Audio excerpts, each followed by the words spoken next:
Oh no! Mom fell down the stairs at home and got hurt. The moment he hit the call button, my husband, Henry, spoke in a panicked voice. What? I said, Mom got hurt. I'll be staying at her place for a while to take care of her. I'll be away from home. His mom? If he's talking about Nora, she's sitting right in front of me. At this very moment, I was having a pleasant tea break with my mother-in-law, Nora, at her house. What in the world was Henry talking about? Seeing my confusion, Nora gave me a quick glance and pressed her finger to her lips, whispering, "Shh." I nodded, set my phone to speaker mode, and placed it between Nora and me. Really? Nora got hurt? Then I'll head over to her place right away. I confirmed loudly, making sure Nora could hear every word. No. You and Mom don't get along well, remember? Let me handle this. Bye. Clearly unwilling to continue the conversation, Henry abruptly hung up the call. As I sat there stunned, trying to make sense of what had just happened, Nora, who had been holding back laughter, burst out as soon as the call ended. Well, let's wait and see how this plays out for a bit, shall we? Henry, who had completely lost interest in me, was still unaware of the secret bond Nora and I shared. Imagining how Henry might pale when he finally realized, I couldn't help but suppress a grin. My name is Megan. Since graduating from high school, I've been working as a caregiver and am now in my 50s. My husband, Henry, was my high school classmate, and we got married in our late 20s. In the early days of our marriage, I had a big concern. It was Nora, my mother-in-law. Since Henry's parents lived nearby, I frequently saw Nora during daily routines like grocery shopping or taking out the trash. Of course, I always greeted her with a smile, but Nora always ignored me. Knowing she was highly educated and had once been a globe-trotting career woman, I assumed she disapproved of me, a mere high school graduate, as her son's wife. But as it turns out, I was completely wrong. One day, Nora confronted me about frequently being out late at night. Her probing gaze made it clear she suspected me of infidelity. You're always out until all hours. It's pitiful for my son. Nora, that's not true. Actually, I work as a caregiver, and sometimes families call me late at night because an elderly client tends to wander off. That's why I get home so late. When I explained the situation honestly, Nora blushed and sincerely apologized for her misunderstanding. I'm so sorry for saying such rude things. I just jumped to conclusions about you having an affair. Watching her sincerely apologize, I realized I had also misjudged Nora. When I shared the story of why I became a caregiver, Nora gave me a warm smile and a kind look. Back in high school, I had once escorted an elderly woman with dementia who was wandering around the neighborhood to the local police station.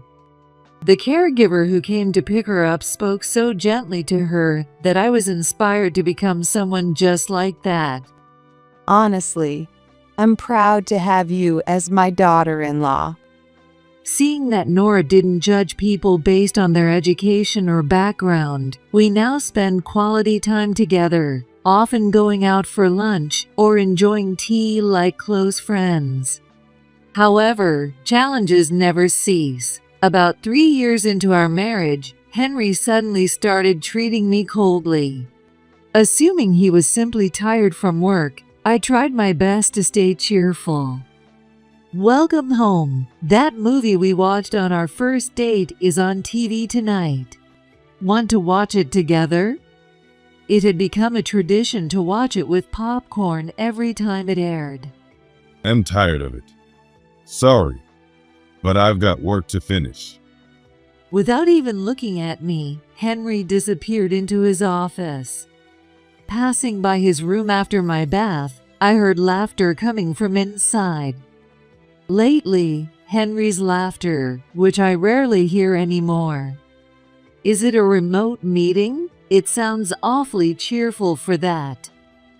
Figuring it was just some casual banter during a meeting, I didn't think much of it and headed to bed alone. But as I continued to ignore those small moments of unease, the distance between us grew into an unbridgeable gap.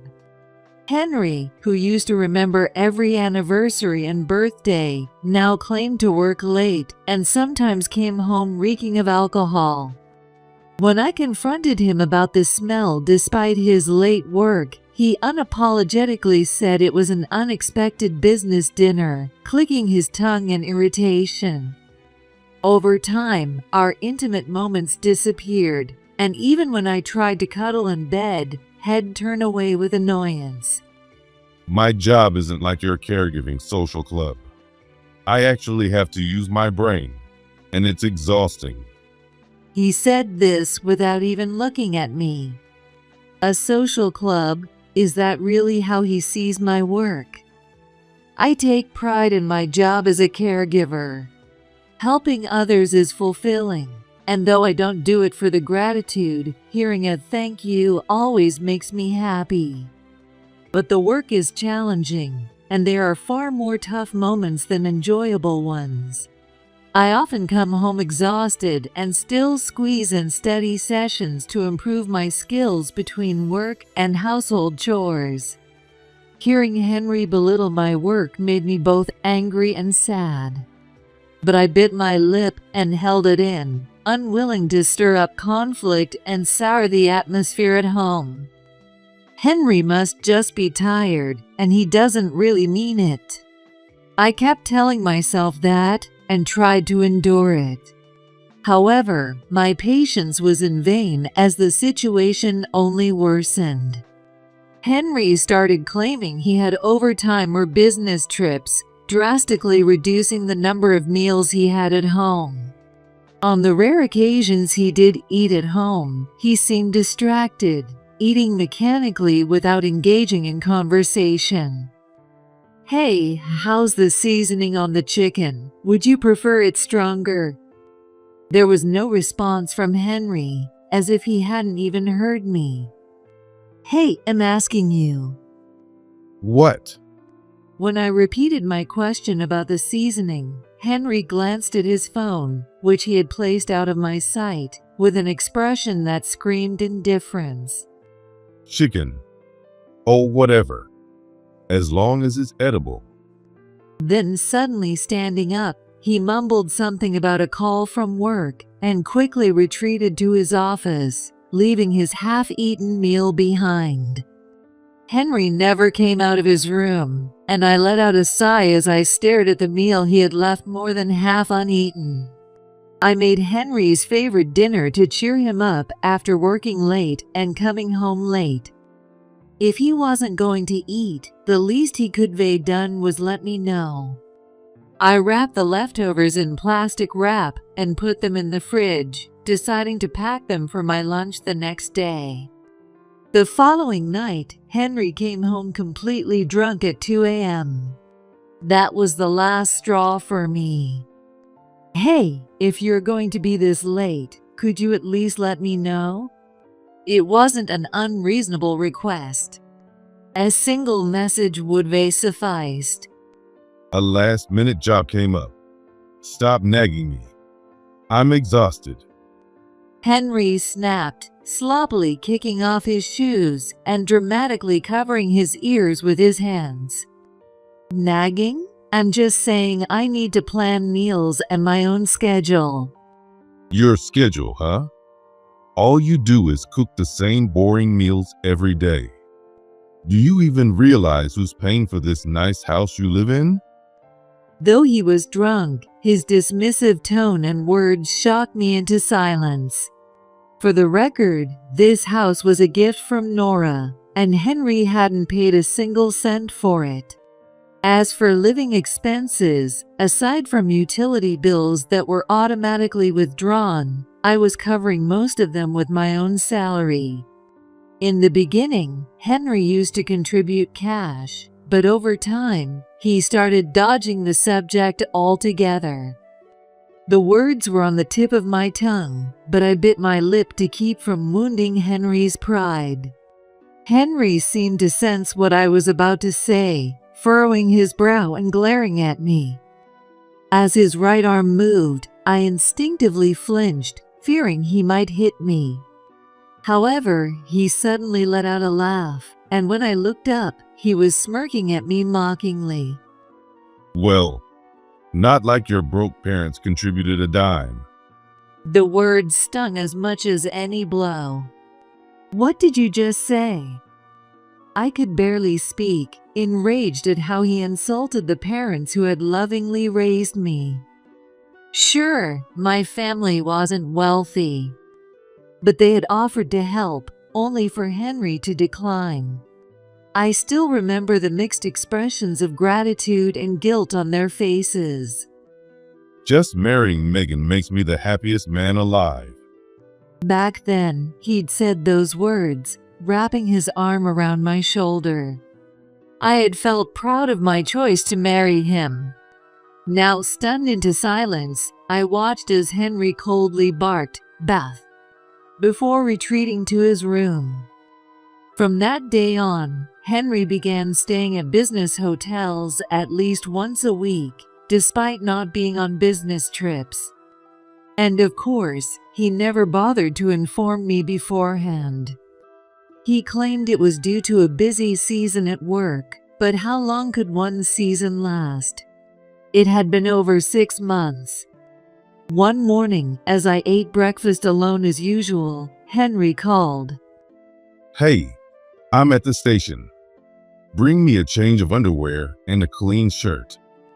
What? I'm stopping by a client's place before work today. I can't. Well, then get here in 10 minutes. Ignoring my schedule completely, Henry hung up abruptly. Was I no longer his wife, but merely his servant? I glanced at the clock. It was already 8 a.m. Leaving my breakfast unfinished, I hurriedly packed the clothes into a paper bag, rushed out the door without makeup, and sprinted to the station.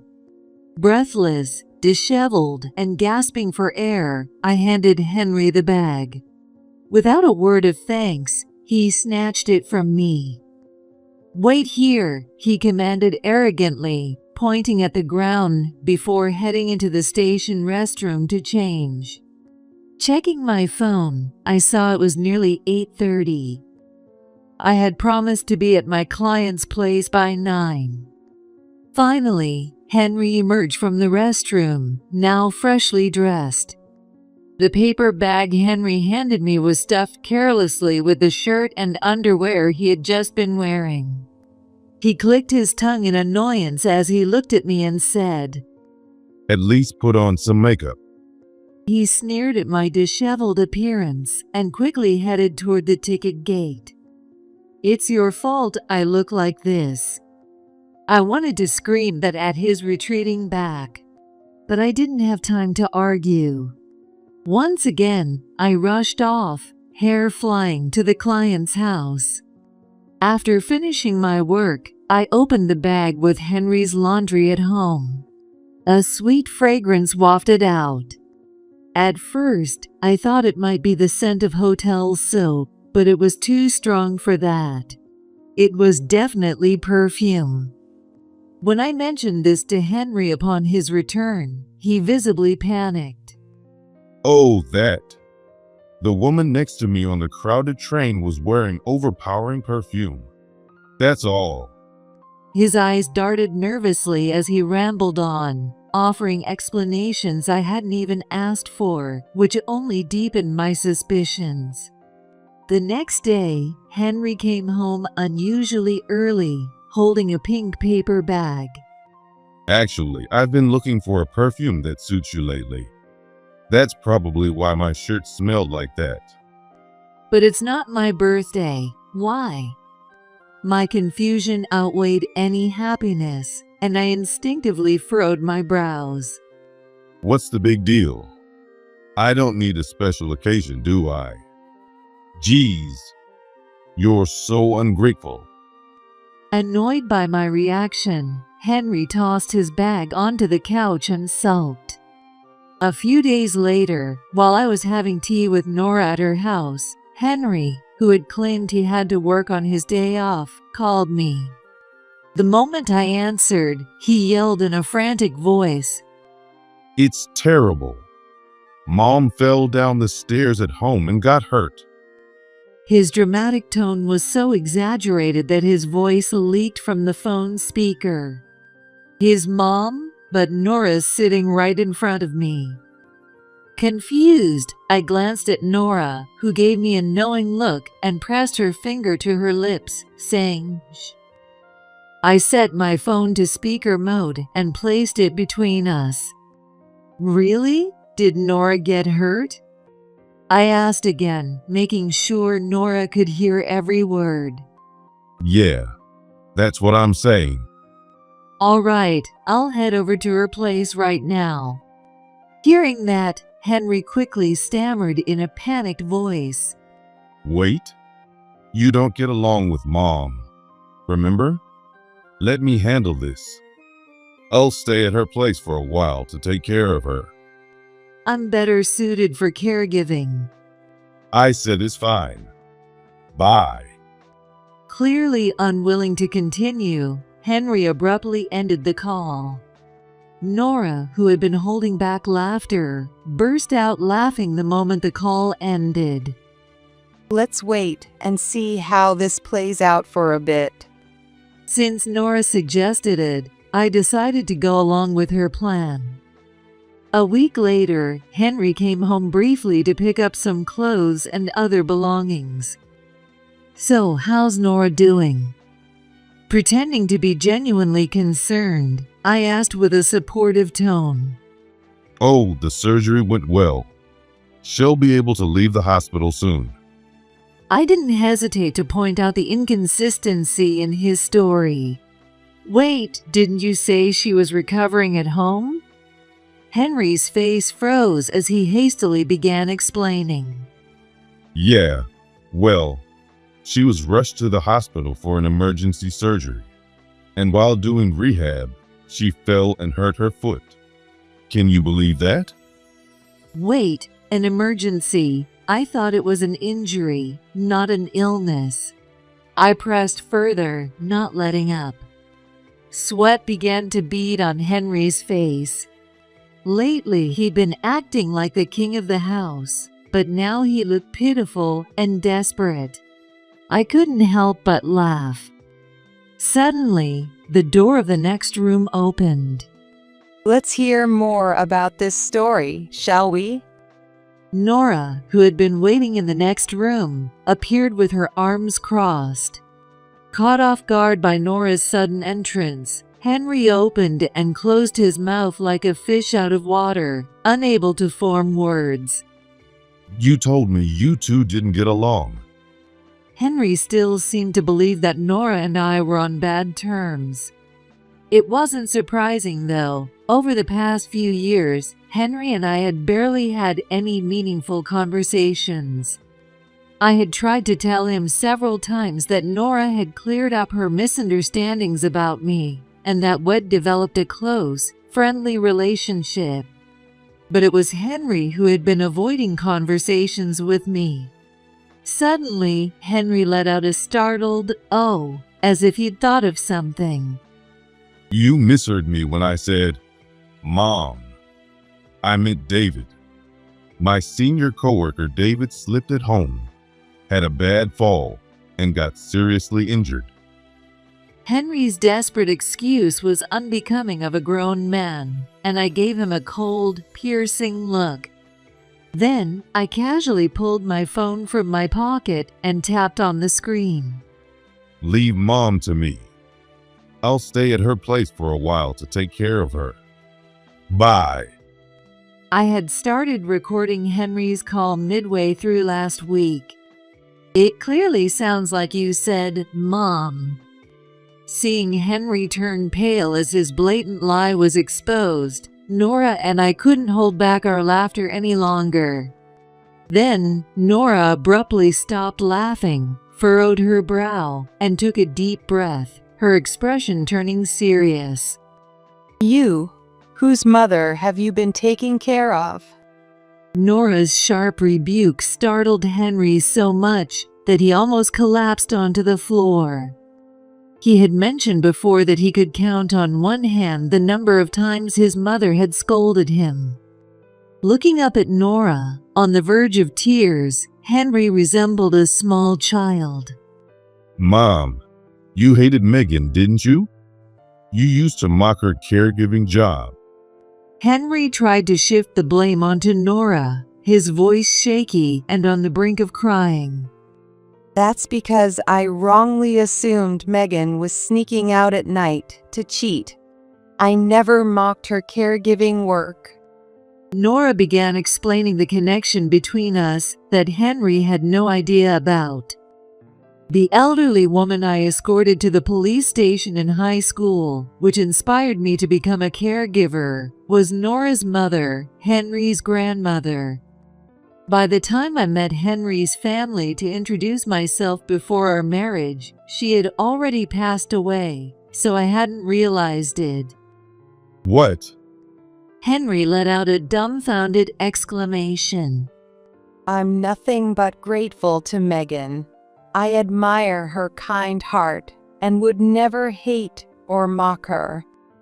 Henry, who had been cowering moments earlier, suddenly raised his head and glared at me. Damn it. I married you because you're a caregiver. I thought I could push my parents' caregiving onto you eventually. Otherwise, why would I pick a poor, uneducated woman like you? With that, Henry began pulling socks and ties from his bag and throwing them at me in frustration.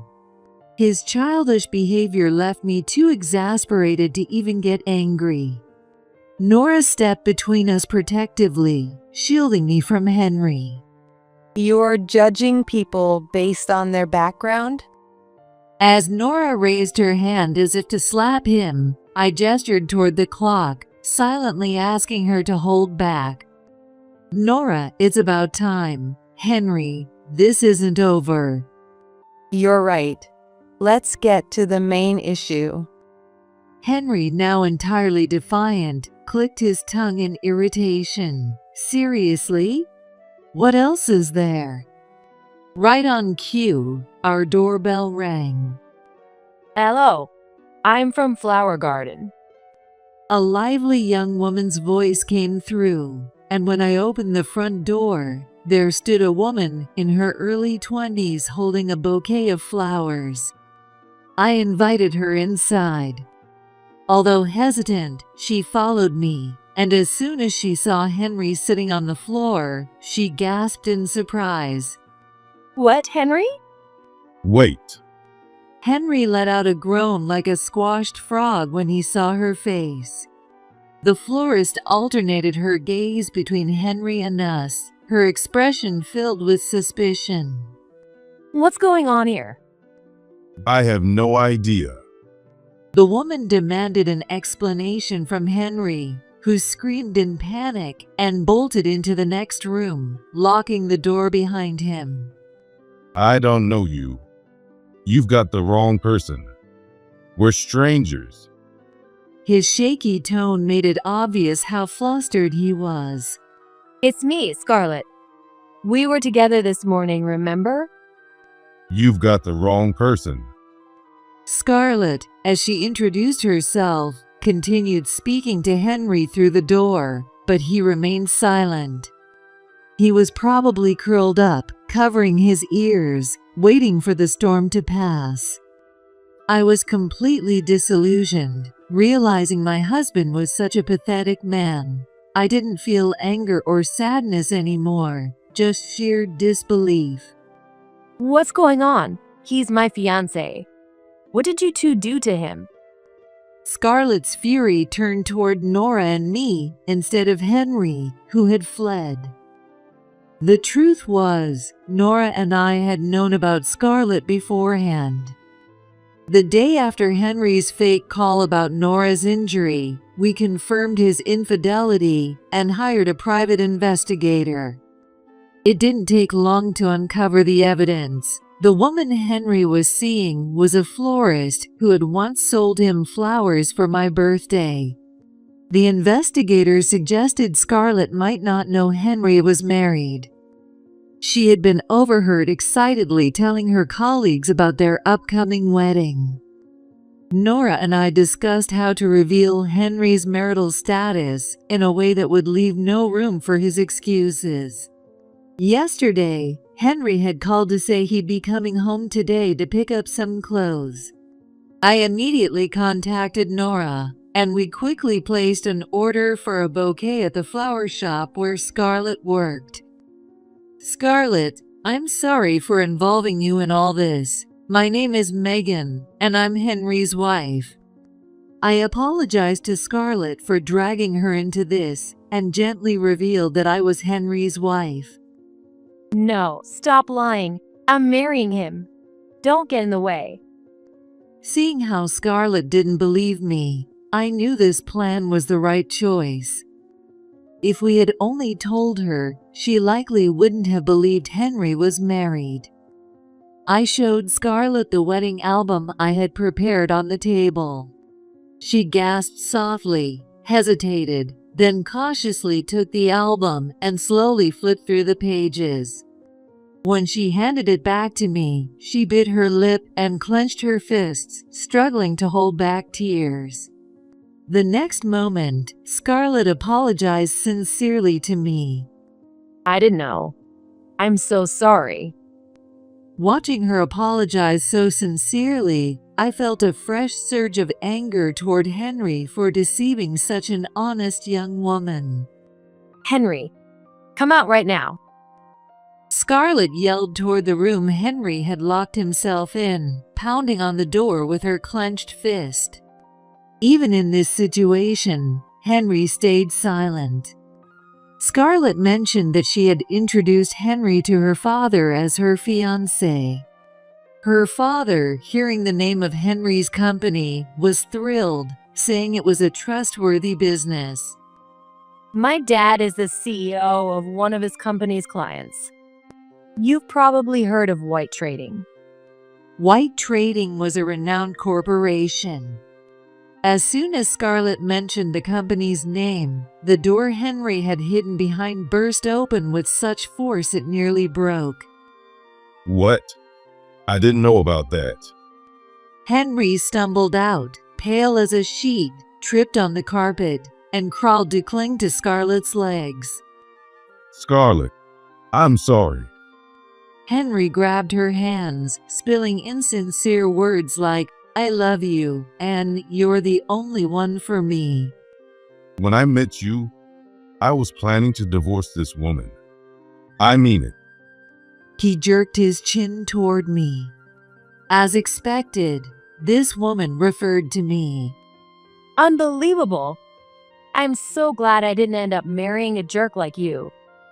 Scarlett turned to me. Megan, thank you for telling me. Scarlett, now furious on my behalf, brushed Henry's hands off as if they were something filthy. Fine. I get it. I really wanted to marry Scarlett. But if she doesn't want me, I'll break it off. Despite the disastrous situation, Henry's expression betrayed a hint of relief, as if he thought this was the end of it. What a cowardly man. However, Scarlett's next words sent Henry plummeting into despair. End of it? Hardly. You deceived me and my father. I'll be demanding compensation. No. Please, no. Henry crawled on the floor and clung to Nora's legs this time. Help me, Mom. Like Scarlett, Nora shook him off. I spoiled you too much as a single parent. You hurt this young woman and kind Megan. This time, I'll make sure you learn your lesson. I don't have the money for compensation. Though Henry had a high-paying job, he had almost no savings. Recently, I had noticed multiple loan statements and collection notices addressed to him arriving at the house. Over the past few years, Henry's spending had become reckless. He had tailored luxury suits, shopped at upscale international boutiques, and visited salons frequently, obsessing over his appearance. Looking back, it was all likely to impress young Scarlett. Despite all that, Scarlett now glared at Henry with hatred, her shoulders trembling with anger. I'll contact you through my lawyer about what comes next. Don't ever show your face around me again. Scarlett told Henry firmly and left. As we watched her go, Nora and I turned back to Henry. When Nora called his name, Henry flinched visibly. You're just like your father, not just in looks, but in everything you've done. Apparently, Henry's father, Nora's former husband, had also cheated with a younger woman, fathered a child out of wedlock, and eventually abandoned the family. Leaving behind a hollow shell of a man, Nora and I walked out. Unwilling to stay under the same roof as Henry any longer, I decided to stay at Nora's house for a while. The next day, Scarlett contacted me. She said she had found my number on the flower shop's order slip and decided to call. She told me her father had already called Henry's company to lodge a formal complaint. Scarlett's father even threatened to terminate their business relationship, and the company's executives had to work hard to appease him. Though the partnership was saved, Henry was held responsible for the damage to the company's reputation and was demoted to a subsidiary in a rural area of Southeast Asia.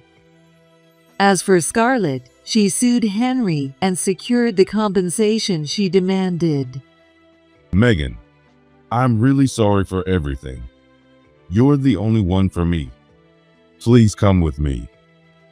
Drowning in debt from alimony payments and credit card loans, and now forced to relocate alone to a rural village overseas, Henry clung to my hand, tears and snot streaming down his face, begging for reconciliation.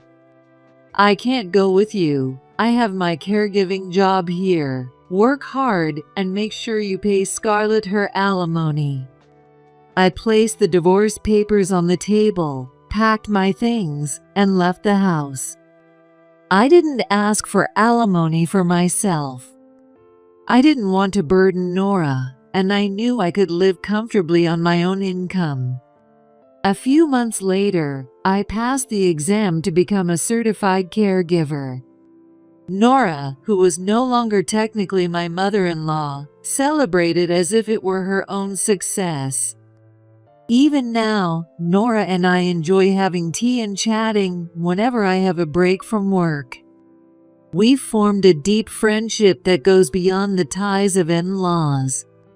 Sometimes we look back on the past, but we never dwell on it. Both of us face forward, enjoying our new lives.